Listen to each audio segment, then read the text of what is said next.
Welcome, friend. Get comfortable, wherever you are right now. Maybe you're tucked into bed, the weight of the covers settling around you. Maybe you're in your favorite chair, the one that knows the exact shape of your body. Maybe you're somewhere else entirely, searching for calm at the end of a long day. Wherever you find yourself, you're in the right place. Tonight we're going on a journey through the most fascinating landscape that exists, the human mind. Think about it for a second. Right now, as you listen to these words, your brain is performing millions of calculations you'll never consciously notice. It's filtering sounds, regulating your heartbeat, maintaining your balance, accessing memories, and constructing your sense of self, all simultaneously, all effortlessly. And that's just the beginning.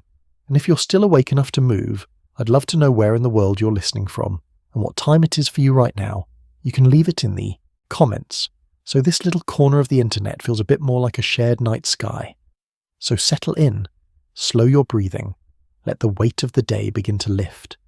We're about to explore the most complex, most beautiful, most mysterious 3 pounds of matter in the known universe, your brain. Let's begin. Fact 1.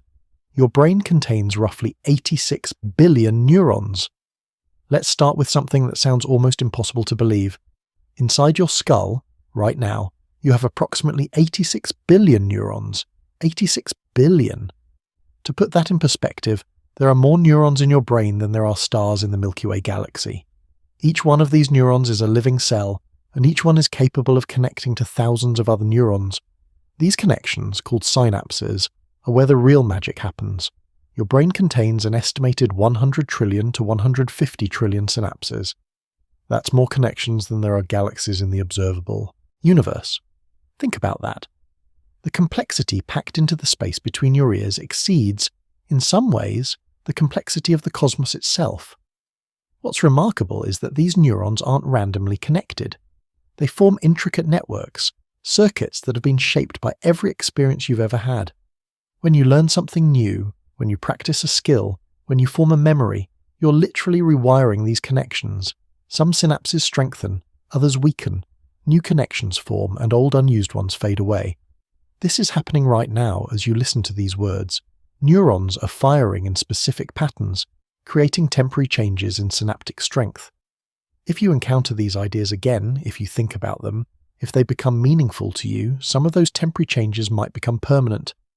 That's how learning happens at the cellular level, one synapse at a time, across billions of neurons creating the person you are. Scientists estimate that if you tried to store the information contained in your brain's connections on a computer, you'd need a hard drive with a capacity of about 2.5 million gigabytes. That's roughly 2.5 petabytes. Your brain, this wrinkled 3-pound organ, has more storage capacity than any computer ever built, and it runs on roughly the same amount of power as a 20-watt light bulb. Fact 2. Your brain is incredibly plastic, constantly rewiring itself throughout your entire life. For most of the 20th century, neuroscientists believed that your brain was essentially fixed after childhood. The prevailing wisdom was that you were born with all the neurons you'd ever have, and once they were connected, that was it. The hardware was set. Adults couldn't really change at the level of neural circuitry. We now know that this is completely, fundamentally wrong. Your brain possesses a remarkable property called neuroplasticity, and it's one of the most important discoveries in all of neuroscience.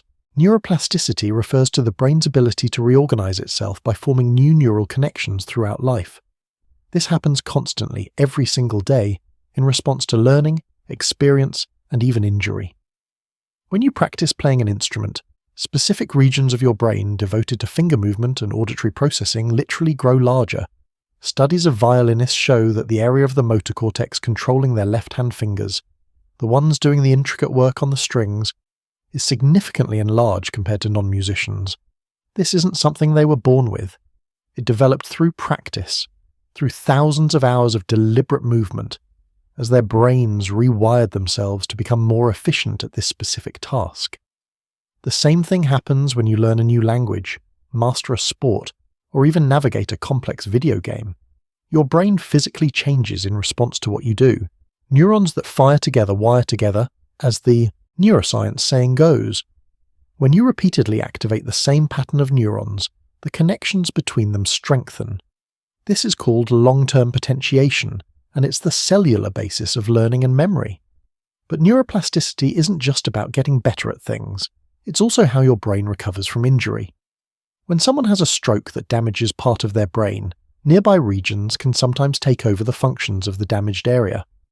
This doesn't happen overnight, and it requires intensive therapy, but the fact that it's possible at all reveals just how flexible the brain truly is. Parts of your brain that normally handle one function can, with time and practice, learn to handle completely different functions. This continues throughout your entire life. Even in your 80s and 90s, your brain retains the ability to form new connections and strengthen existing ones. Yes, there are differences in how easily this happens at different ages. Childhood is a period of exceptional plasticity, which is why kids learn languages so effortlessly. But the capacity for change never completely disappears. Every time you learn something new, solve a problem, or have a novel experience, you're taking advantage of your brain's neuroplasticity. This has profound implications. It means you're never truly stuck. Your brain is not a fixed entity. The patterns of thought and behavior that feel so ingrained can actually be changed, reshaped, rewired. It takes effort, certainly. It takes repetition and practice, but the biological capacity for change is always there, humming quietly in the background, waiting for you to use it. Fact 3. The prefrontal cortex, responsible for decision-making and impulse control, isn't fully developed until around age 25. You know how teenagers sometimes make decisions that seem, let's say, questionable? There's actually a neurobiological reason for this. The human brain develops from back to front, and the last region to fully mature is the prefrontal cortex, specifically an area right behind your forehead called the dorsolateral prefrontal cortex. This region is responsible for what neuroscientists call executive functions. These include planning for the future, weighing risks and benefits, controlling impulses, and thinking through the consequences of actions. Basically, all the things that help you not do something you'll regret later. And this area isn't fully developed until somewhere around age 25, sometimes even later. Meanwhile, during adolescence and early adulthood, another brain region, the limbic system, which processes emotions and rewards, is already fully mature and often in overdrive. This creates what's sometimes called a maturity gap. The emotional accelerator is fully functional, but the cognitive brakes are still being installed. The result is a period of life where risks seem more appealing, rewards feel more intense, and the future consequences of actions feel more abstract and distant. This isn't a flaw in human development. It's actually quite adaptive from an evolutionary perspective. Young adulthood is the time when humans historically would leave their family group, explore new territories, take risks, and forge new social bonds. Some degree of risk-taking and novelty-seeking helps with all of that. But it does mean that the brain you have as a teenager or young adult is literally different from the brain you'll have in your 30s or 40s. The prefrontal cortex develops through a process called myelination, where neurons get wrapped in a fatty substance called myelin that makes them more efficient at transmitting signals. It's like upgrading from a dirt road to a superhighway. The increased myelination allows the prefrontal cortex to better coordinate with and regulate other brain regions, particularly those involved in emotion and reward processing. You can actually see this in brain scans. MRI studies show progressive increases in white matter, which reflects myelination. In the prefrontal cortex throughout adolescence and into the mid-20s, at the same time there's a decrease in grey matter, reflecting a process called synaptic pruning, where unused neural connections are eliminated to make the remaining ones more efficient. This developmental trajectory has real-world implications. It's part of why car insurance is more expensive for young drivers. It's why the legal system in many countries treats young offenders differently from adults. And it's why, if you look back on decisions you made at 18 or 20, you might wonder what you were thinking. The answer is, you were thinking with a brain that was still under construction. Fact 4. About 60% of your brain is made of fat. When you think of your brain, you probably don't think of it as a fatty organ. But that's exactly what it is. Roughly 60% of the dry weight of your brain consists of lipids, fats. This makes your brain the fattiest organ in your entire body. These fats aren't just sitting there doing nothing. They're absolutely essential for brain function. Much of this fat is in the form of myelin, that fatty insulation we just mentioned that wraps around neurons and allows them to transmit signals quickly and efficiently. Without adequate myelin, signals between brain regions would slow to a crawl, and complex cognitive functions would become impossible. The brain also contains high concentrations of omega-3 fatty acids, particularly one called DHA, which stands for docosahexaenoic acid. These fatty acids are structural components of cell membranes, making them more fluid and flexible. This flexibility is crucial for the rapid changes in membrane shape that occur when neurons fire and when synapses strengthen or weaken during learning. DHA isn't just about structure, it also plays active roles in cell signaling, influencing everything from neurotransmitter release to inflammation to the birth of new neurons. Your brain can't make DHA efficiently on its own, so it depends on getting it from your diet, primarily from fatty fish, certain algae, and foods fortified with omega-3s. There's growing evidence that the quality of fats in your diet can actually affect brain health and function. Studies have found associations between omega-3 intake and everything from mood to memory to the risk of neurodegenerative diseases. The idea that you're what you eat turns out to be especially true when it comes to your brain. The fats you consume literally become part of your neural tissue. This fat composition also explains why the brain has such high energy demands, despite making up only about 2% of your body weight. Fat metabolism is energy intensive, and maintaining all those fatty structures requires a constant supply of glucose and oxygen. When blood flow to the brain is compromised, even briefly, the consequences can be severe precisely because brain tissue is so metabolically demanding. Fact 5. Your brain uses roughly 20% of your body's total energy, despite being only 2% of your body weight. Speaking of energy demands, let's explore just how much fuel your brain requires. Even when you're sitting still, doing apparently nothing, your brain is consuming an enormous amount of energy. It uses approximately 20% of the oxygen you breathe and 20% of the calories you consume, despite representing only about 2% of your total body weight. This is a staggering ratio. No other organ in your body is nearly as energy hungry per unit of mass. Your brain consumes more energy than your heart, your lungs, your liver, or any of your muscles, even when those muscles are actively working. During intense mental activity, solving a difficult problem, learning something new, engaging in complex social interaction, the brain's energy consumption increases, though not dramatically. The baseline energy expenditure is already so high that the additional cost of focused thinking is relatively modest. Why does the brain need so much energy? The primary reason is maintaining the electrochemical gradients that allow neurons to fire. Every time a neuron sends a signal, it uses a process that involves moving ions, charged particles, across its membrane. Resetting these ion concentrations after each firing requires pumps embedded in the cell membrane, and these pumps consume ATP, the cell's energy currency.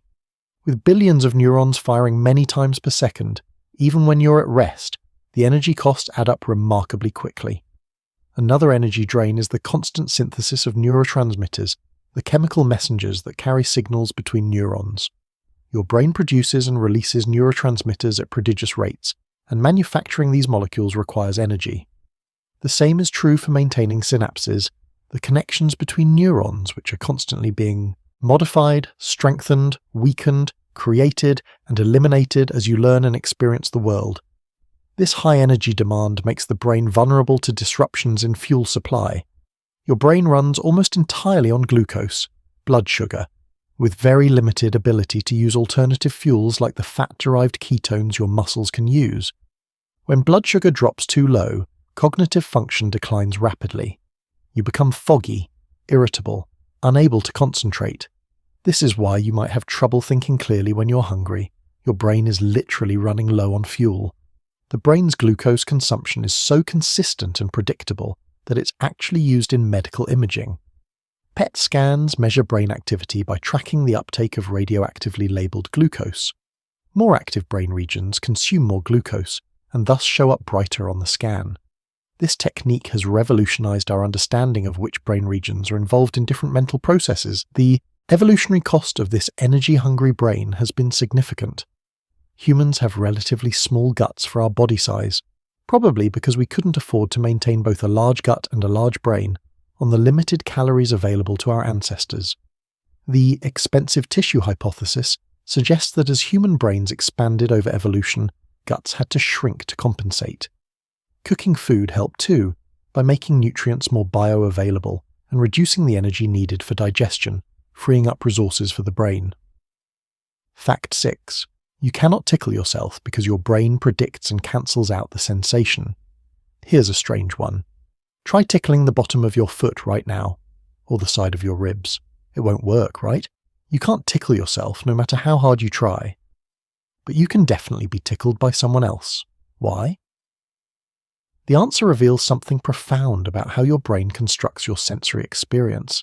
Your brain is constantly running predictions about the sensory consequences of your own actions. When you reach out to touch something, your brain predicts what that touch will feel like based on the motor commands it's sending to your arm and hand.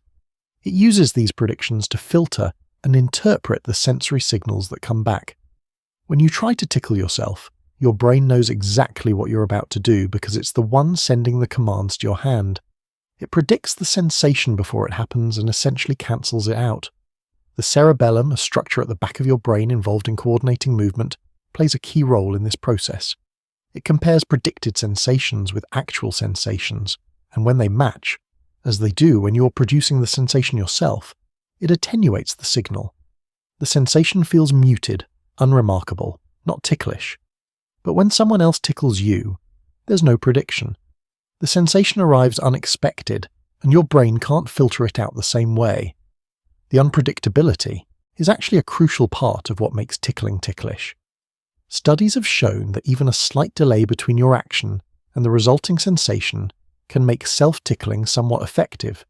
If you build a device that tickles you in response to your movements but with a short time lag, it becomes more ticklish because your brain can't perfectly predict the timing. This predictive cancellation isn't limited to tickling. It's part of why you can't easily feel your own constant internal sensations, like the feeling of your tongue in your mouth or your shirt on your back. Your brain filters out predictable, self-generated sensations to focus on what's new, unexpected, or potentially important in your environment. The phenomenon also has clinical relevance. Some people with schizophrenia can tickle themselves, and this ability correlates with other symptoms like experiencing self-generated thoughts as if they came from external sources. The normal filtering mechanism seems to be disrupted, leading to a blurring between self and other, internal and external. Fact 7. Forgetting is a feature of your memory system, not a bug. We tend to think of forgetting as a failure. You can't remember where you put your keys, or you blank on someone's name, and it feels like your brain is letting you down. But neuroscientists have increasingly come to understand that forgetting is actually a crucial feature of a well-functioning memory system, not a flaw to be eliminated. Think about it this way. Your brain is constantly bombarded with information. Every moment, your senses deliver vastly more data than you could possibly store. Most of this information is irrelevant. You don't need to remember what every single person on the street was wearing when you walked to work. You don't need to remember the exact pattern of light and shadow on your wall at 3 p.m. Storing all of this would be not just wasteful, but actively harmful, cluttering your memory with meaningless details. Evolution has solved this problem by making forgetting an active process. Your brain doesn't just passively fail to encode everything, it actively works to eliminate memories that aren't useful, that don't get retrieved, that don't connect to other important information. This process is called synaptic rescaling, or homeostatic plasticity. It prevents your neural networks from becoming saturated with old, irrelevant information. Research has shown that sleep plays a crucial role in this filtering process. During sleep, particularly during slow-wave sleep, your brain appears to review and reorganize memories from the day. Important memories get strengthened through a process called memory consolidation. Meanwhile, unimportant memories get weakened and eventually fade away. You're literally editing your experiences each night, keeping what matters and discarding what doesn't. There's also evidence that actively forgetting can facilitate new learning. When you're trying to learn something new that contradicts or interferes with old information, being able to suppress or eliminate the old memory can be beneficial. Studies have shown that people who are better at deliberately forgetting irrelevant information are actually better at learning new information.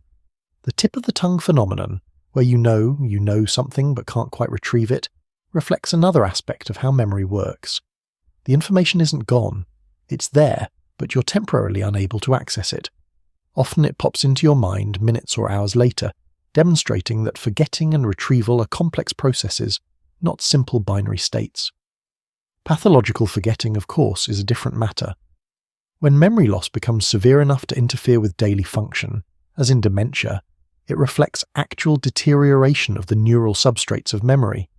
But the everyday forgetting we all experience, where you put your phone, what you had for lunch 3 days ago, is largely your memory system working as designed, filtering out the trivial to make room for what matters. Fact 8. Your brain cannot actually multitask in the way you think it can. You're probably proud of your ability to multitask. Maybe you can listen to a podcast while doing the dishes, or work on a report while half watching TV.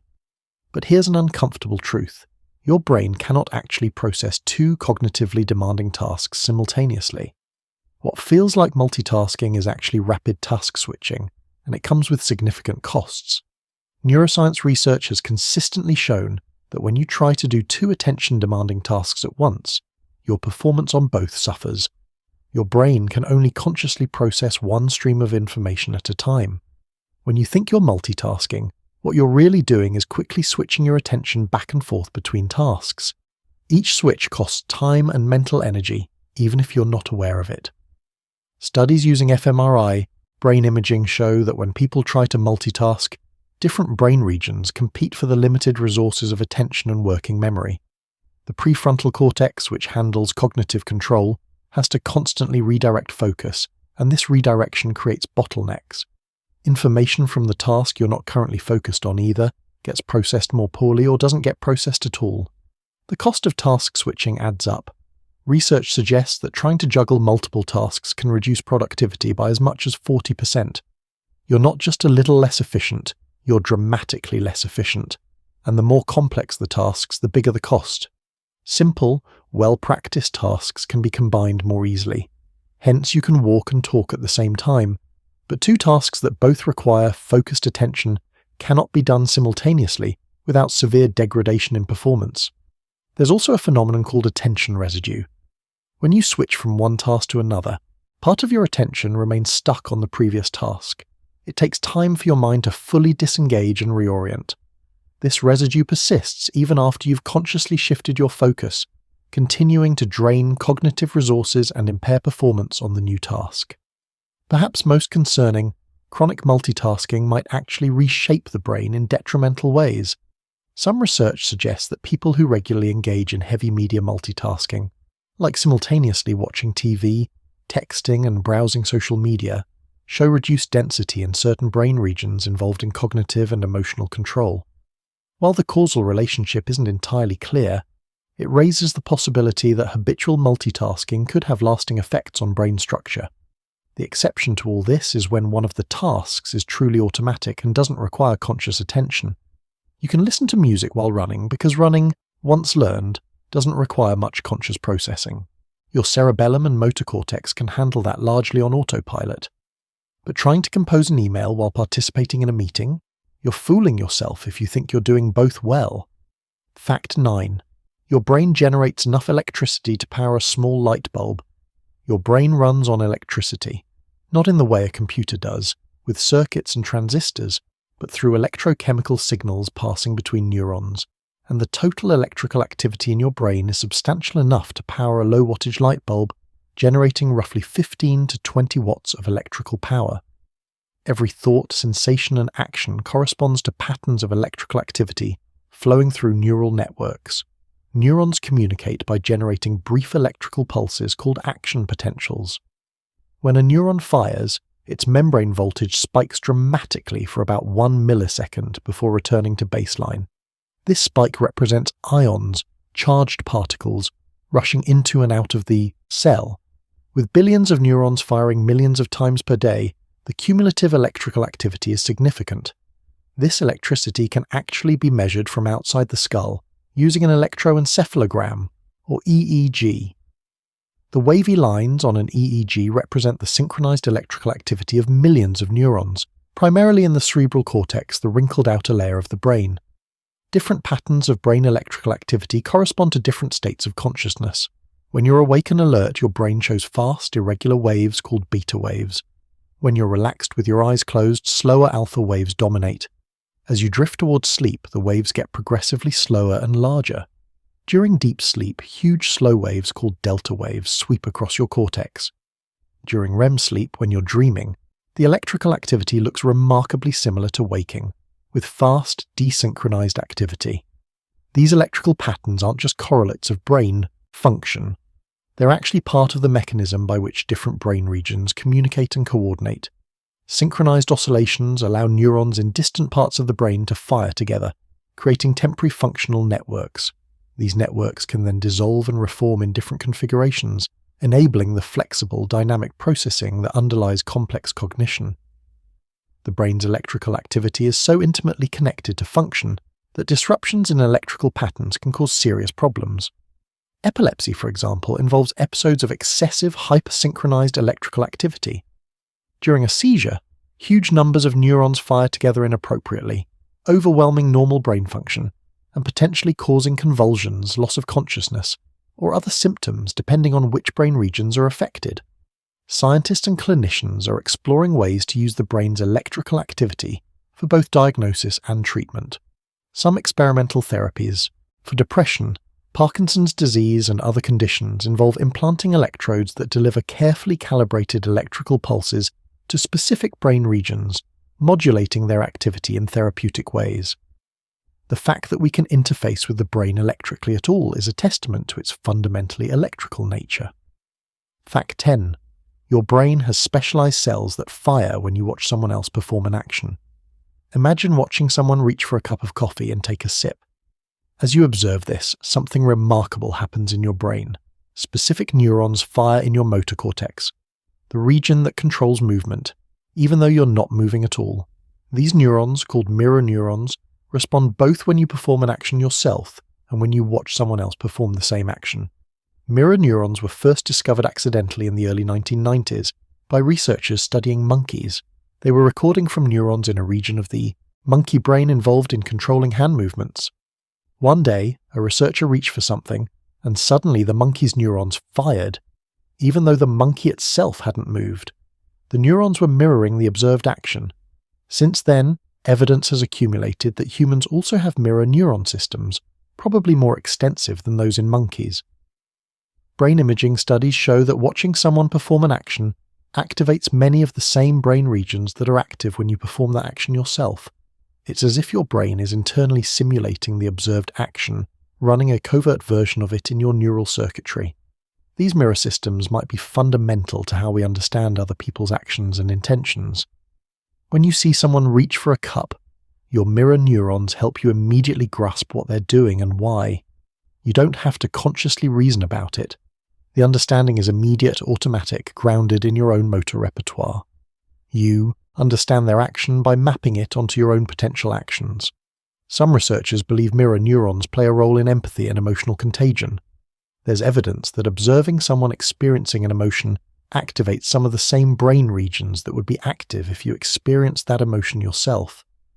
When you see someone get hurt and you wince, when you watch a sad movie and feel tears welling up, mirror systems might be part of what's happening. You're not just intellectually understanding their state, you're partially experiencing it. This has implications for social learning. Infants and children learn largely through imitation, and mirror neurons might provide part of the neural mechanism. By watching others, children can acquire complex skills without explicit instruction. The mirror system allows them to map observed actions onto their own body representation, facilitating the translation from observation to performance. The role of mirror neurons in autism spectrum disorders has been debated. Some researchers initially proposed that impaired mirror neuron function might explain the social difficulties often seen in autism. However, the evidence for this has been mixed, and the relationship between mirror neurons and social cognition is more complex than they initially thought. Still, the basic phenomenon, that your brain resonates with the actions and potentially the feelings of those around you, points to just how deeply social we are as a species, right down to the level of individual neurons. Fact 11. Your brain constructs your visual reality. You don't see what's actually there. Close your eyes for a moment. Now, open them. The world seems to appear instantly, fully formed, detailed, and solid. It feels like you're simply seeing what's there, like your eyes are windows and you're looking through them at objective reality. But this intuition is wrong. What you experience as vision is actually a complex construction, a simulation your brain creates based on limited sensory data and vast amounts of inference and prediction. Consider this. Your eyes have a blind spot where the optic nerve exits the retina. No photoreceptors exist there, so no visual information comes from that region. Yet you never see a black hole in your vision. Your brain fills it in seamlessly, inventing visual information to create a complete image. This is such a fundamental part of your experience that you're never even aware it's happening. Or consider color. The wavelengths of light hitting your retina don't have color. Color is a constructed experience that your brain creates by comparing signals from 3 types of cone cells in your retina, each sensitive to different wavelengths. The way you experience blue or red or yellow is a creation of neural processing, not an inherent property of light itself. People who are colorblind aren't seeing the wrong colors. They're having a different but equally constructed color experience based on having fewer types of cones. Your brain also fills in motion where none exists. When you watch a movie or TV show, you're actually seeing a rapid succession of still images. The motion you perceive is an illusion your brain creates by interpreting the differences between successive frames. This phenomenon, called apparent motion, reveals that motion perception isn't a direct readout of what's happening in the world, it's an inference. Even the stability of the visual world is an illusion. Your eyes are constantly making small, rapid movements called saccades, jumping from point to point several times per second. During these movements, your vision is effectively turned off, a phenomenon called saccadic suppression. Yet you never experience these gaps. Your brain stitches everything together into a seamless visual experience, one that feels continuous and stable, even though the underlying input is discontinuous and jerky. This constructive nature of perception means that in a very real sense you don't see reality. You see a simulation, a model that your brain builds using sensory data as constraints. Most of the time, this simulation matches reality well enough to function, but sometimes it doesn't, and that's when you experience visual illusions. Illusions aren't failures of perception. They're windows into the normally invisible processes by which your brain constructs your visual world. Fact 12. You have a specialized brain region devoted entirely to recognizing faces. Look at a person's face. In a fraction of a second, effortlessly you can identify who it is, gauge their emotional state, estimate their age, and glean a dozen other pieces of information. This seems simple, natural, like just opening your eyes. But face recognition is actually an extraordinarily complex computation, one so important to human survival and social life, that evolution has dedicated a specific region of your brain to handling it. This region, called the fusiform face area, or FFA, is located on the underside of your temporal lobe. It responds much more strongly to faces than to any other visual stimulus. Brain imaging studies show that when you look at faces, this region lights up with activity, whereas looking at houses, tools, or other objects activates it only weakly. The FFA doesn't work alone.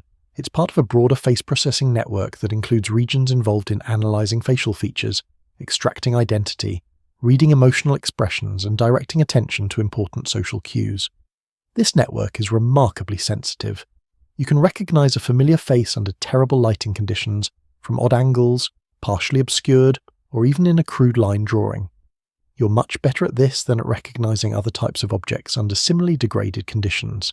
Interestingly, face processing is so automatic and compelling that you see faces even where none exist.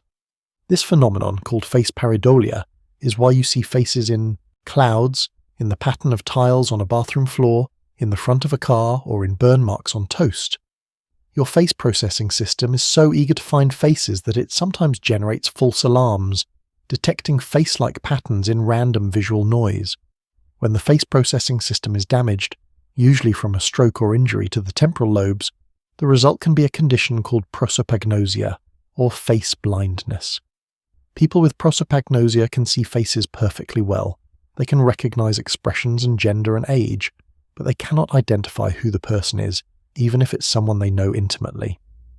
They have to recognize people by voice, by gait, by clothing, or by other cues. Some people with severe prosopagnosia can't even recognize their own face in a mirror or photograph. The existence of prosopagnosia and the specificity of the FFA's response to faces tells us that face recognition is a distinct module, a specialized piece of neural hardware. This makes sense from an evolutionary perspective. For highly social primates like humans, being able to quickly and accurately identify individuals and read their emotional states is crucial. Faces convey an enormous amount of socially relevant information, and it's worth dedicating specialized brain resources to processing them. Remarkably, the ability to process faces emerges very early in life. Newborn infants, just hours old, already show a preference for looking at face-like patterns over other visual stimuli. This suggests that the basic face processing system is built into the brain's architecture, ready to engage with the social world from birth. Over development, especially in the first year of life, this system becomes tuned and refined through exposure to faces, learning the specific features that are diagnostic for identifying individuals in your particular social environment. Fact 13. Colors can subtly influence your mood and behavior. The color of your environment might seem like a purely aesthetic concern, but research has shown that colors can actually affect your psychology in subtle but measurable ways.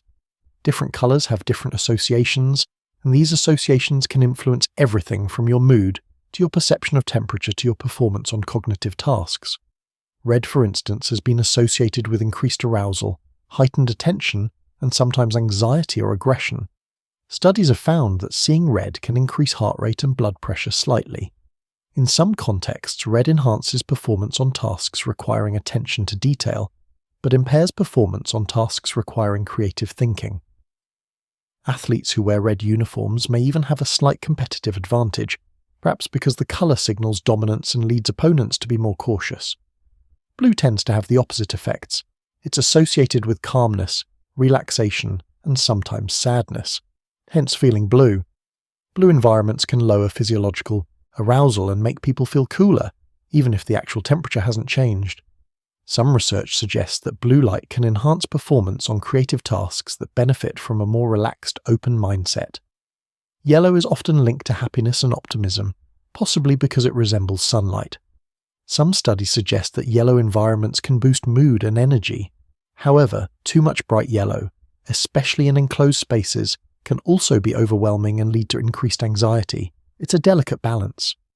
Green has associations with nature, growth, and tranquility. Some evidence suggests that exposure to green environments, whether natural settings or even just the colour green in interior spaces, can reduce stress and facilitate recovery from mental fatigue. This might be part of why spending time in nature is so psychologically restorative. The psychological effects of colour aren't purely universal. Culture plays a significant role in colour meanings and associations. In Western cultures, white is associated with purity and is worn at weddings, while black is associated with mourning and is worn at funerals. In some Eastern cultures, these associations are reversed, with white worn at funerals. So while there may be some evolved, universal aspects of colour perception, red and arousal for instance, cultural learning shapes much of how colours influence us.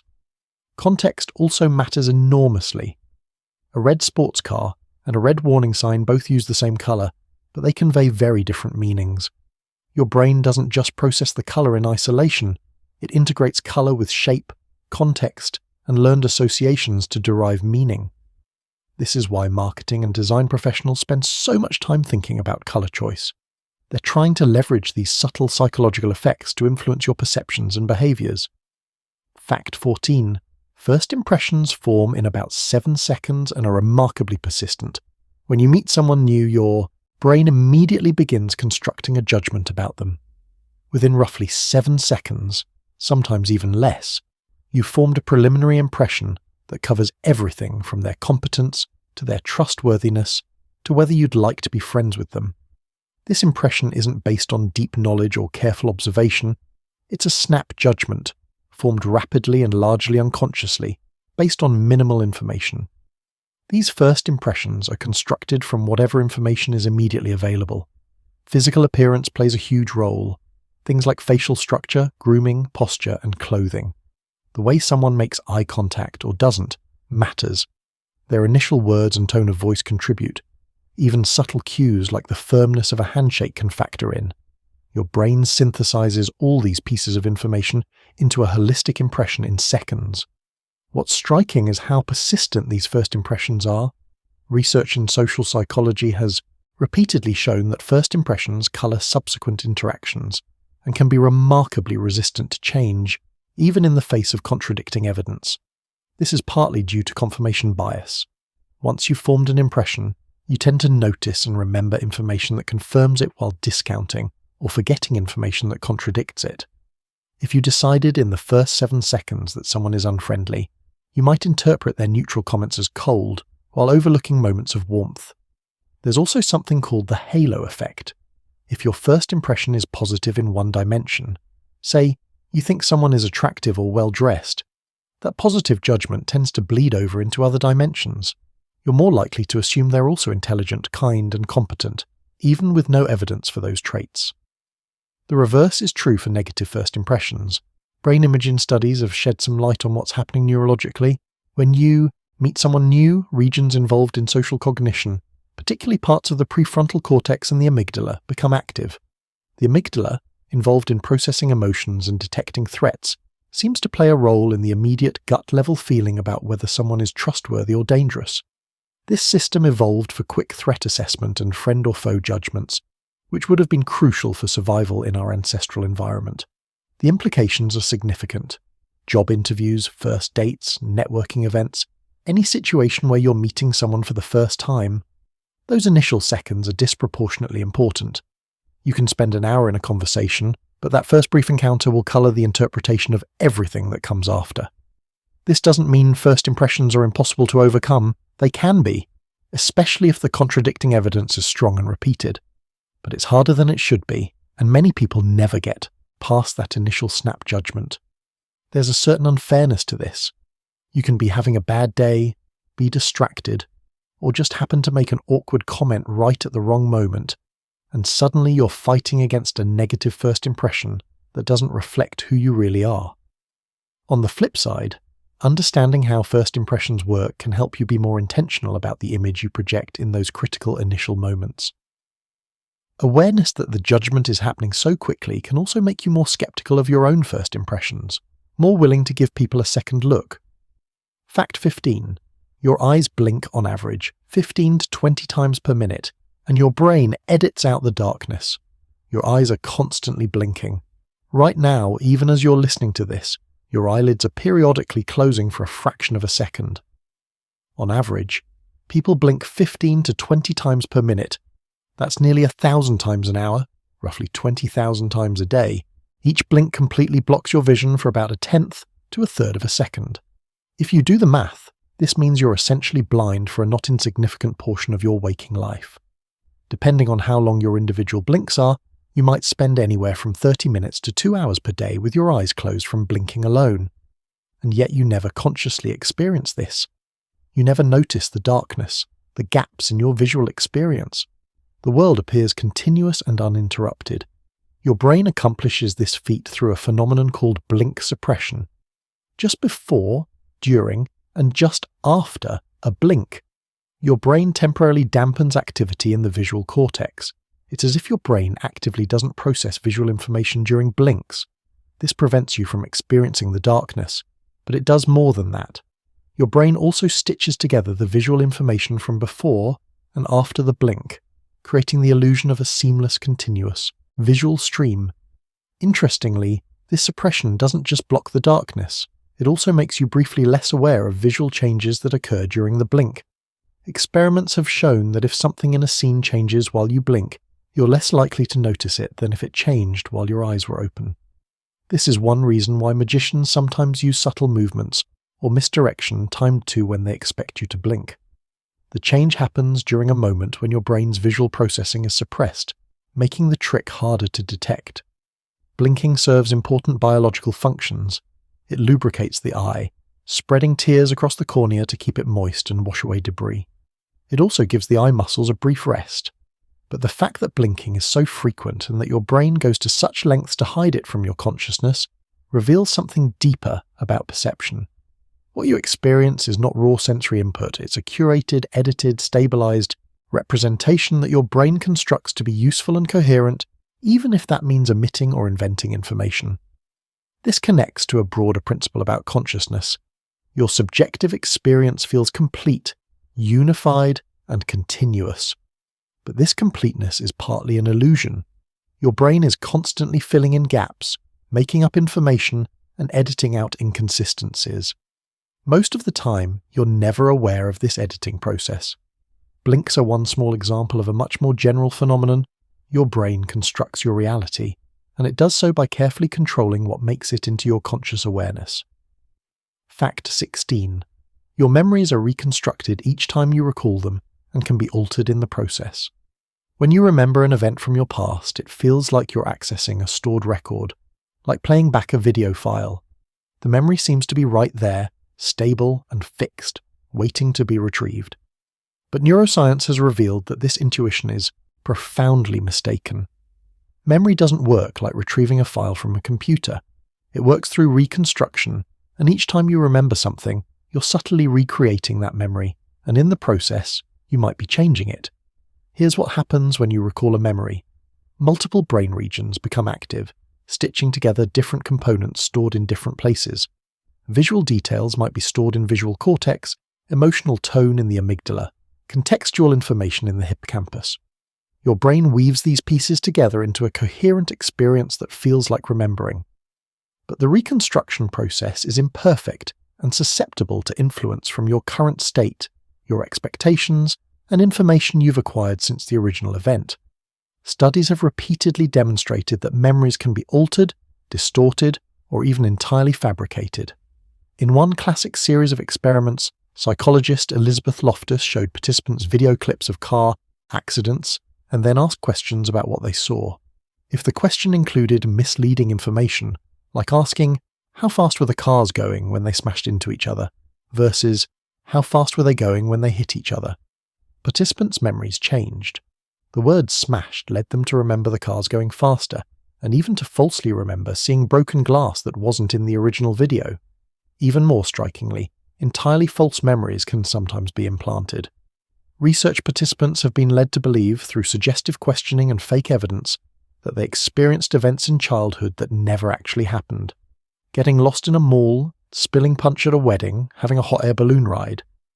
A substantial portion of people come to vividly remember these false events, complete with sensory details and emotions. These aren't lies. The participants genuinely believe the memories are real. The mechanism behind this involves something called memory reconsolidation. When you retrieve a memory, it becomes temporarily unstable, malleable, before being stored again. During this window of instability, the memory is susceptible to modification. New information can get incorporated, details can change, and the modified version becomes what you remember next time. This process happens automatically, unconsciously, every time you retrieve a memory. This has profound implications. Eyewitness testimony in legal cases, for instance, is notoriously unreliable. Confident, detailed memories of crimes can be inaccurate, especially when the witness has been questioned repeatedly or exposed to information from other sources.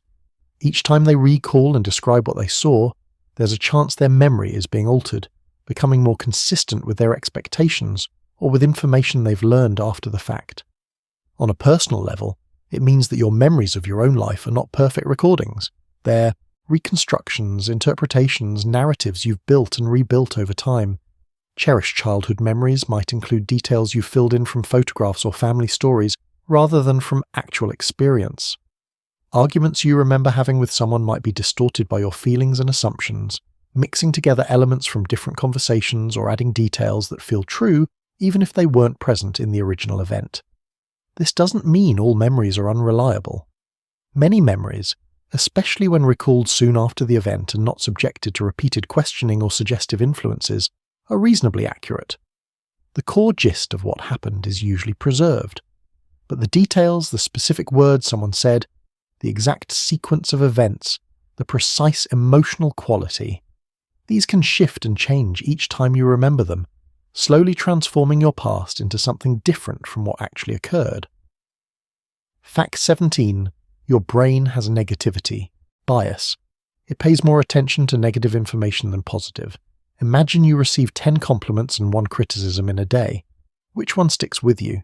Which one do you keep thinking about as you're trying to fall asleep?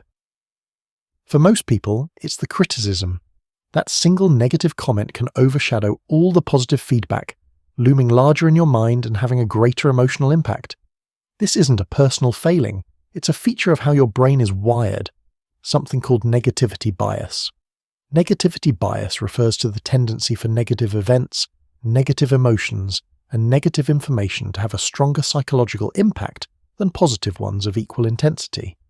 Your brain is simply more attentive to bad things than good things. Negative stimuli capture your attention more quickly and hold it more firmly. Negative memories are often more vivid and easier to recall than positive ones.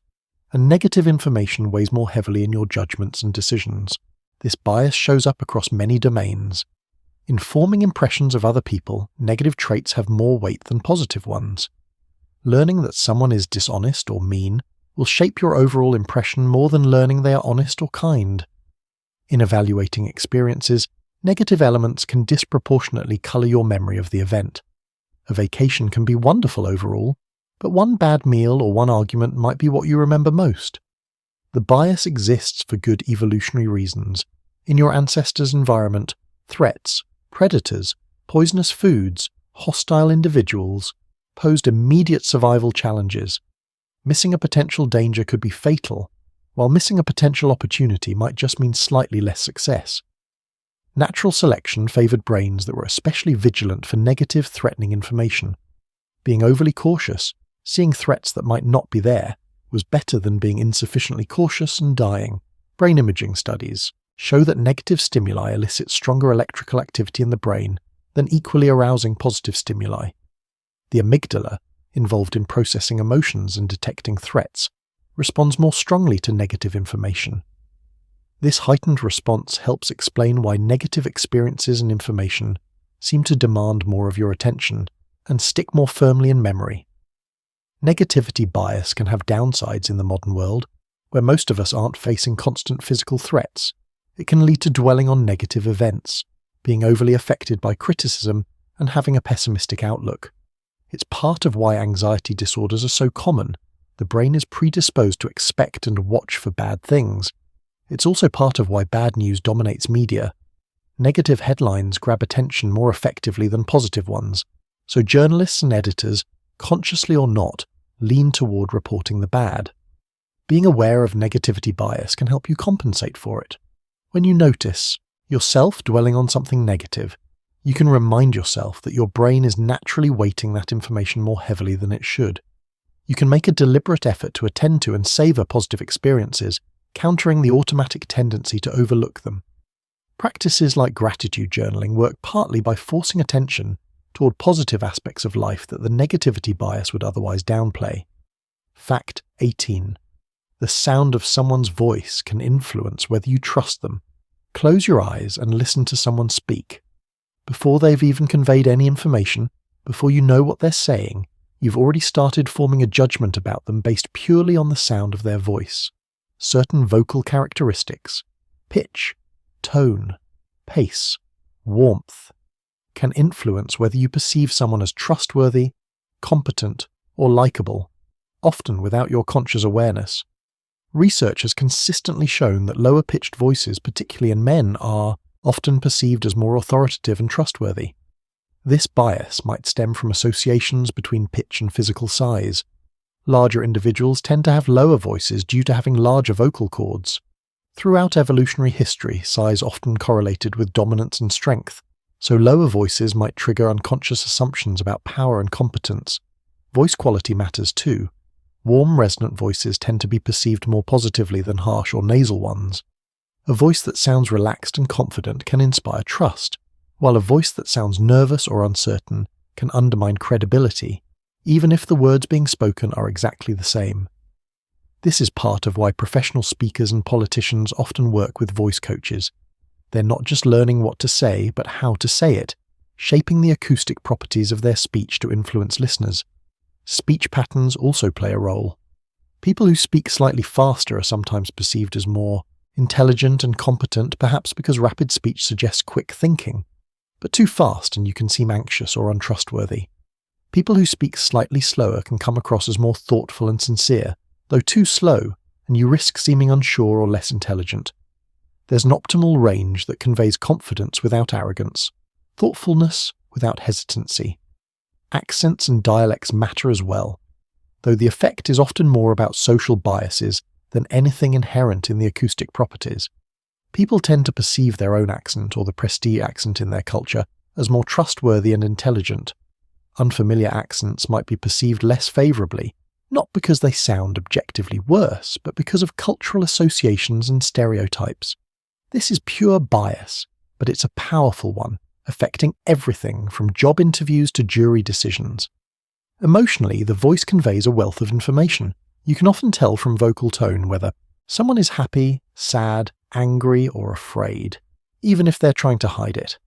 The voice is hard to consciously control completely, so it often leaks genuine emotional information. This is why phone conversations can sometimes reveal more about someone's emotional state than their words alone would suggest. The influence of voice on perception has practical implications. In courtroom settings, the way lawyers and witnesses speak can affect jury perceptions independent of the content of their testimony.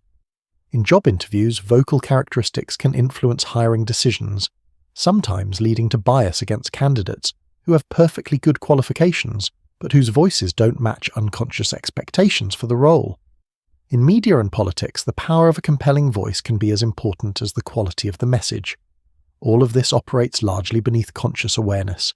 You don't think, "This person has a lower-pitched voice, therefore I will trust them." The judgment happens automatically, immediately, based on evolutionarily ancient and socially learned associations. Understanding that these biases exist can help you be more skeptical of your gut reactions and more deliberate about evaluating people on the substance of what they're saying rather than the sound of how they're saying it. Fact 19. Your perception of time is surprisingly flexible and subjective. Time seems like it should be the most objective thing there is. A second is a second, an hour is an hour. Yet your subjective experience of time is remarkably elastic. Sometimes time flies by, and other times it crawls. An hour can feel like 10 minutes or like an eternity, depending on what you're doing and what state of mind you're in. The experience of time speeding up when you're engaged and slowing down when you're bored is nearly universal. When you're absorbed in something interesting, when you're in a state of flow, your attention is fully occupied by the present moment. You're not monitoring time, you're not meta-aware of yourself waiting. When you finally check a clock, you're surprised by how much time has passed. Conversely, when you're bored, waiting for something, not engaged, your attention has nowhere to go except to the passage of time itself. You become hyper-aware of each moment, and time seems to slow to a crawl. Strangely, this relationship flips when you look back on experiences retrospectively. An engaging vacation, packed with new experiences and activities, will in retrospect seem like it lasted a long time. You remember so many distinct events that it feels like it must have been longer than it was. But a boring period, where each day was much the same, compresses in retrospect. Not much is encoded into memory, so when you look back it feels like almost no time passed at all. Age influences time perception too. As you get older, years seem to go by faster. There are several theories for why this might be.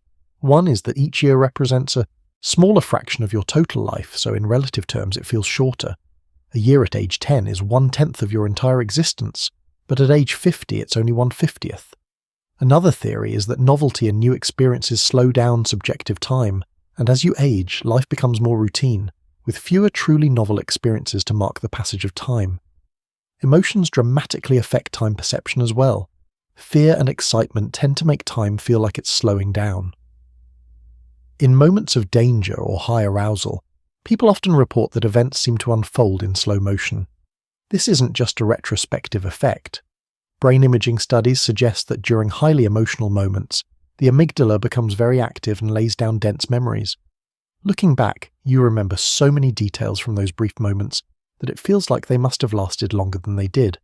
Brain damage or certain drugs can also distort time perception.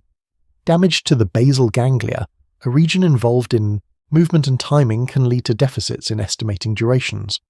Stimulants like caffeine or amphetamines can make time seem to pass more quickly, while depressants might do the opposite. Marijuana, famously, can make time feel like it's moving very slowly, with users reporting that just a few minutes feel like an hour. There's no single clock in the brain that measures time. Instead, time perception seems to be an emergent property of many different neural systems.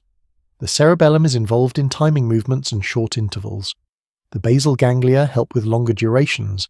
The prefrontal cortex is involved in consciously monitoring and estimating time. Working memory, attention, and emotion all modulate the subjective experience of duration. Time, as you experience it, is a construction, just like colour or the sensation of continuity in vision. Fact 20. Your expectations can literally change what you perceive. Your brain is not a passive receiver of information from the world. It's an active constructor of experience, constantly generating predictions about what it expects to perceive next. These predictions powerfully shape what you actually experience, sometimes even overriding the sensory evidence. This is called predictive processing, and it's one of the most fundamental principles of how your brain works. Here's a simple example. When you read a sentence with a typo, your brain often corrects it automatically.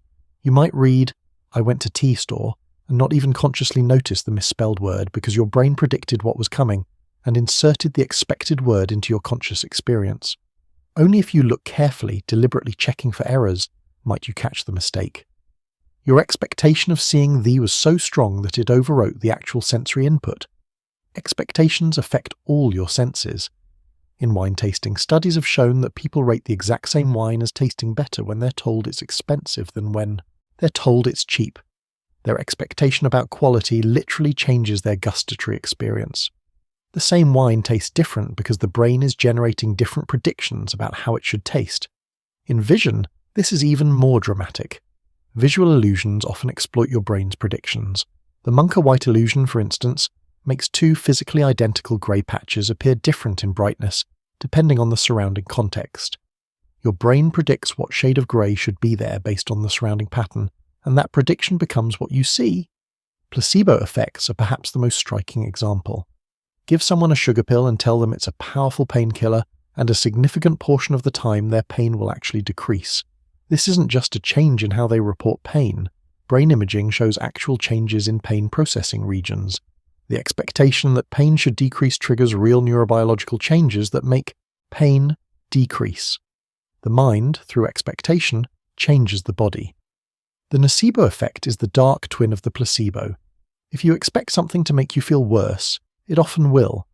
Tell people a harmless substance might cause headaches or nausea, and some of them will develop those symptoms. Medical students, learning about diseases, sometimes develop symptoms of the illnesses they're studying, driven by the expectation that they might be sick. Context is a huge source of expectations. The same facial expression can be perceived as angry or fearful depending on the context it's seen in. The same ambiguous sound can be heard as different words depending on what words you're primed to expect. Your brain uses context to generate predictions, and those predictions shape perception in real time. This predictive nature of perception has a profound implication. What you perceive is not raw reality. It's your brain's best guess about what's out there, based on combining sensory input with expectations derived from past experience. Most of the time, this system works brilliantly, but it means that your subjective experience is always, necessarily, a construction, an interpretation, shaped as much by what you expect to perceive as by what's actually there. Fact 21. You have multiple memory systems that operate independently. When we talk about memory, we often speak as if it's a single thing. But your brain actually has several distinct memory systems, each with its own neural circuitry and operating by different rules.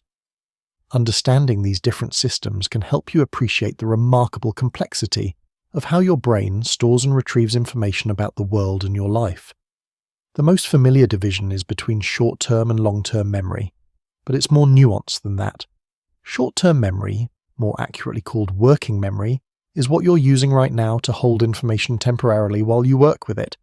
If someone tells you a phone number, and you repeat it to yourself until you can write it down, that's working memory. It has very limited capacity. You can hold about 7 items, give or take 2, and information fades within seconds unless you actively rehearse it. Long-term memory comes in multiple flavors. Episodic memory stores personal experiences, events from your life. This is the memory system at work when you recall your first day of school or what you ate for dinner last night. Semantic memory stores general knowledge about the world. Facts like, Paris is the capital of France, or dogs are mammals. These don't have a temporal or personal context attached. You know them, but you don't typically remember the specific moment you learned them. Then there's procedural memory, which stores knowledge of how to do things. Ride a bike, tie your shoes, drive a car. These are skills that become automatic with practice, things you can do without consciously thinking through the steps. Procedural memory is stored in different brain regions from declarative memories, episodic and semantic, primarily involving the basal ganglia and cerebellum rather than the hippocampus. What's particularly fascinating is that these systems can operate independently and even compete with each other. Someone with severe amnesia who can't form new episodic memories might still be able to learn new motor skills, gradually getting better at a task over days, even though they have no conscious memory of having practiced it before. Their procedural memory system is working fine, even though their episodic memory system is damaged. The brain regions supporting these different memory systems evolved at different times and serve different purposes. Procedural memory is evolutionarily ancient. Even simple organisms can learn new behaviors. Semantic memory allows us to accumulate knowledge about our environment. Episodic memory, the ability to mentally travel back in time and re-experience past events, may be unique to humans and a few other species.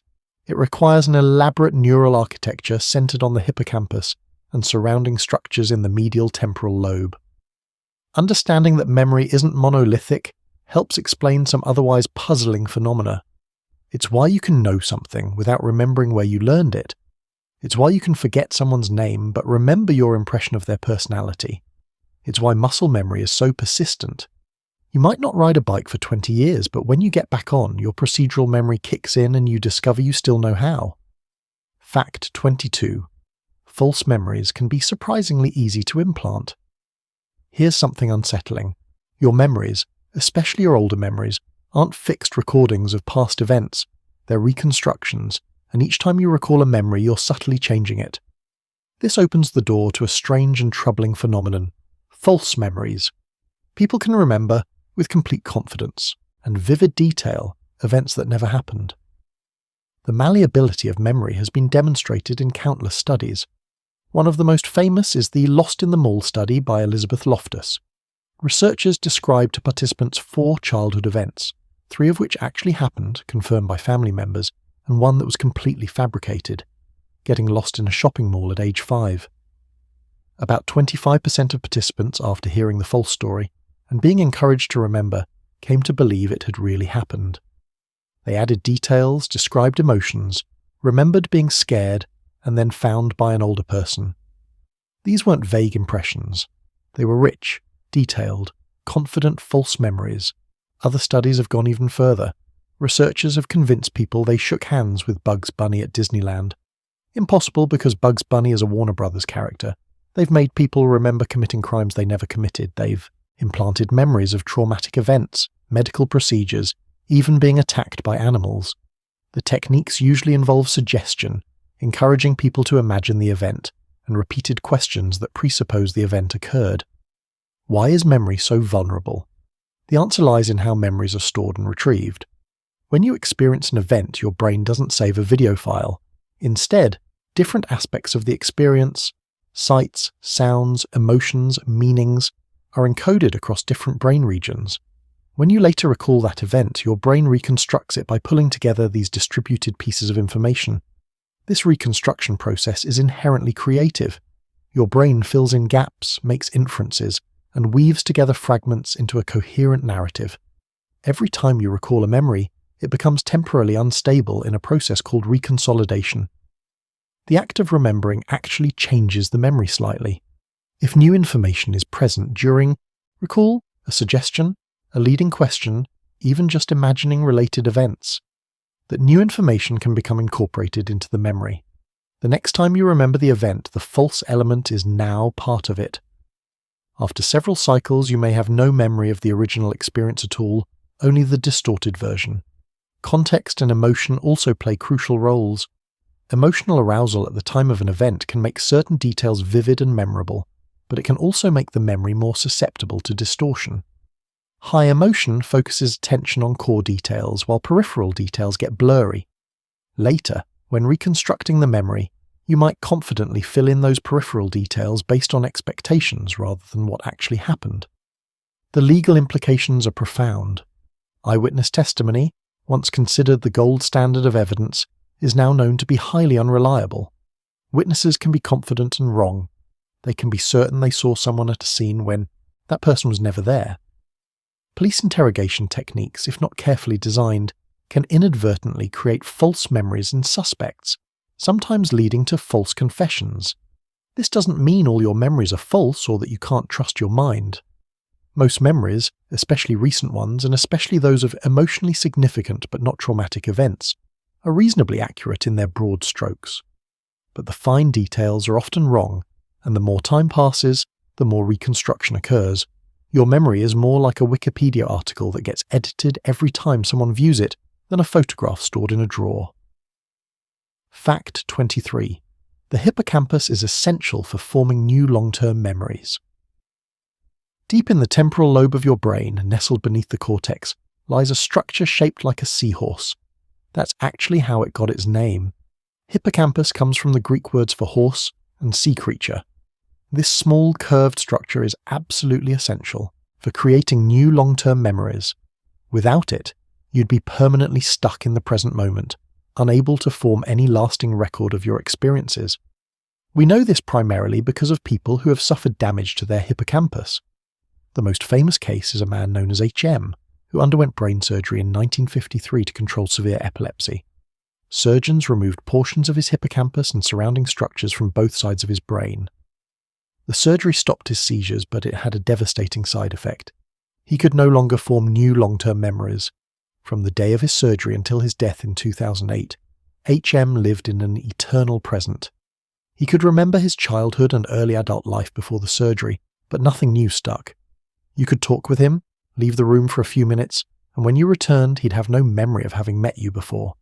H.M.'s case, studied intensively by neuropsychologists for decades, revealed that the hippocampus is specifically required for declarative memory for facts and events. His working memory functioned normally. He could hold information in mind while using it. His procedural memory also worked, meaning he could learn new motor skills, though he wouldn't remember having practiced them. But converting experiences into lasting episodic or semantic memories required a functional hippocampus. How does the hippocampus do this? Research over the past several decades has revealed that it acts like a processor that binds together the different elements of an experience. When something happens to you, different sensory features, what you saw, heard, felt, smelled, are processed in different cortical regions. The hippocampus receives inputs from all these regions and creates an index that links them together. Later, when you want to recall that experience, reactivating part of the pattern in the hippocampus triggers reactivation of the associated patterns throughout the cortex, reconstructing the memory. This process doesn't happen instantaneously. The hippocampus is essential during an initial consolidation period that can last days, weeks, or even longer. During this time, the memory trace is fragile and the hippocampus is needed to retrieve it. But gradually, through a process called systems consolidation, the memory becomes independent of the hippocampus. The cortical regions that were originally activated during the experience become linked directly to each other, no longer requiring hippocampal mediation. This is why H.M. retained his older memories from before his surgery. Those memories had already been consolidated and no longer depended on the hippocampus. The hippocampus is also involved in spatial memory and navigation. Studies in rodents have revealed place cells in the hippocampus that fire when the animal is in specific locations in its environment. These cells form a cognitive map that the brain uses for navigation.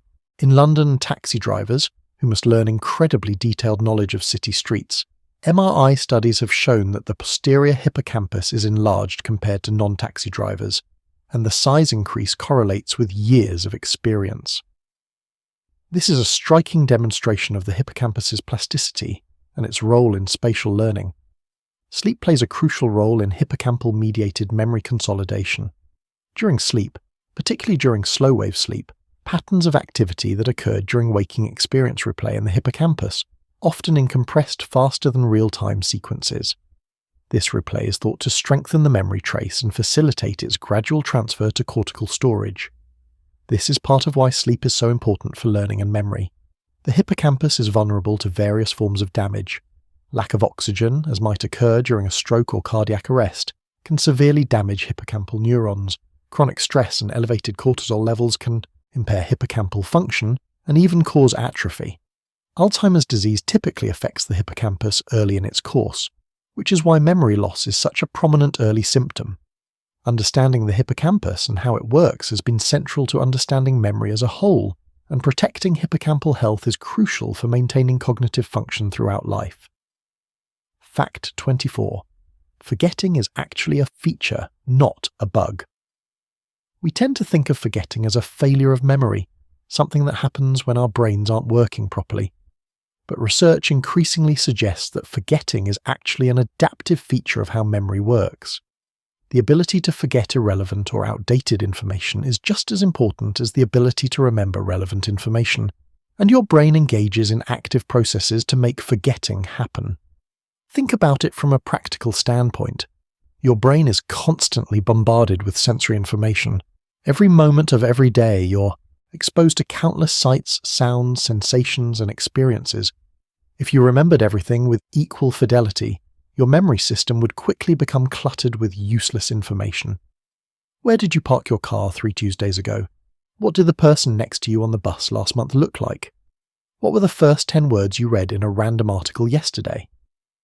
For the vast majority of your experiences, there's no reason to create a lasting memory. The information has no lasting relevance. The brain solves this problem through a combination of selective encoding and active forgetting. Not everything you experience gets encoded into long-term memory in the first place. Attention acts as a filter, and only information that's attended to, emotionally significant or repeatedly encountered, is likely to make the cut. But even information that does get encoded isn't permanent. Memories naturally decay over time if they're not retrieved or rehearsed. Recent research has revealed that forgetting isn't just passive decay. Your brain has active forgetting mechanisms.